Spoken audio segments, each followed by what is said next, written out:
سر سورہ فاتحہ اللہ کی رحمتوں، برکتوں اور اس کے تمام تر عنایتوں کا مخزن ہے۔ اس کو ام القرآن کہا گیا ہے۔ یہ پورے قرآن کریم کا نچوڑ اور اس کی بنیاد، اس کی جڑ ہے۔ اللہ کریم نے اس کے اندر ہزاروں معجزات اور کرشمات رکھے ہیں۔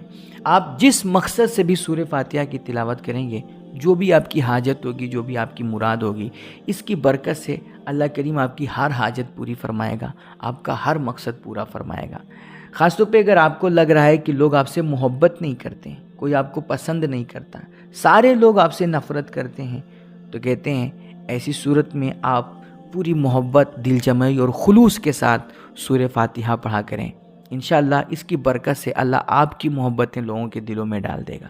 جتنے پیار اور خلوص کے ساتھ آپ سورہ فاتحہ کا ورد کریں گے، اتنا پیار، اتنا خلوص آپ کے لیے اللہ لوگوں کے دلوں میں ڈال دے گا، پیدا فرما دے گا۔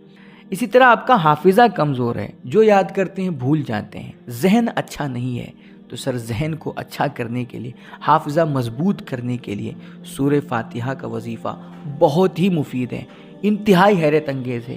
سر آپ کثرت کے ساتھ سورہ فاتحہ کا ورد کریں، اس کا وظیفہ کریں، اس کی برکت سے انشاءاللہ آپ کا حافظہ مضبوط ہوگا، اور جو بھی یاد کریں گے انشاءاللہ وہ آپ کے ذہن میں محفوظ رہے گا۔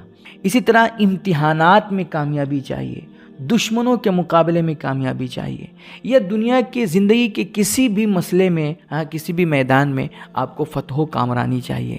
سر زندگی میں اگر آپ فتح چاہتے ہیں تو کثرت کے ساتھ سورہ فاتحہ پڑھا کریں، اس کا وظیفہ کیا کریں، اس کی برکت سے اللہ کریم آپ کو زندگی کے ہر میدان میں فتح و کامرانی عطا فرمائے گا۔ قدم قدم پر انشاءاللہ اللہ کریم آپ کو کامیابیوں سے ہمکنار فرمائے گا۔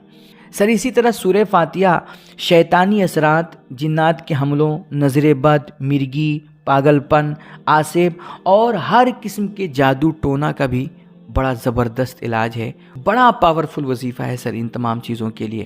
ایمان، عقیدے اور جو ہے اسلام کے ارکان کی شرط کے ساتھ آپ سورہ فاتحہ کا جو بھی مقصد دل میں لے کر کے ورد کریں گے، وظیفہ کریں گے، انشاءاللہ اس کی برکت سے آپ کا ہر مقصد حل ہوگا، ہر مراد آپ کی پوری ہوگی۔ خاص طور پہ ہمارے بزرگوں نے ایک طریقہ لکھا ہے کہ اگر آپ کی کوئی جائز خواہش ہے، آپ کی کوئی جائز حاجت ہے اور وہ پوری نہیں ہو رہی ہے، تو کہتے ہیں کہ آپ جو فجر کی نماز ہوتی ہے نا، اس میں جو فرض ادا کرنے سے پہلے 2 رکعت سنت پڑھتے ہیں، کہتے ہیں سنت پڑھنے کے بعد فرض ادا کرنے سے پہلے آپ کو روزانہ 41 مرتبہ سورہ فاتحہ پڑھنی ہے۔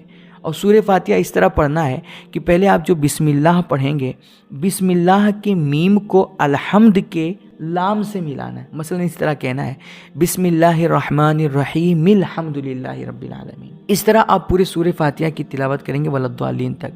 بسم اللہ کے میم کو الحمدللہ کے لام سے ملا کر کے سنت پڑھنے کے بعد فرض ادا کرنے سے پہلے 41 مرتبہ روزانہ پڑھنا ہے۔ کہتے ہیں آپ 7 سے 21 دن تک کے یہ عمل کریں گے، انشاءاللہ اس وظیفے کی برکت سے آپ کی وہ جائز حاجت، آپ کی وہ جائز خواہش اور آپ کا وہ مقصد جو آپ دل میں لے کر کے بیٹھے ہیں، وہ ضرور پورا ہوگا۔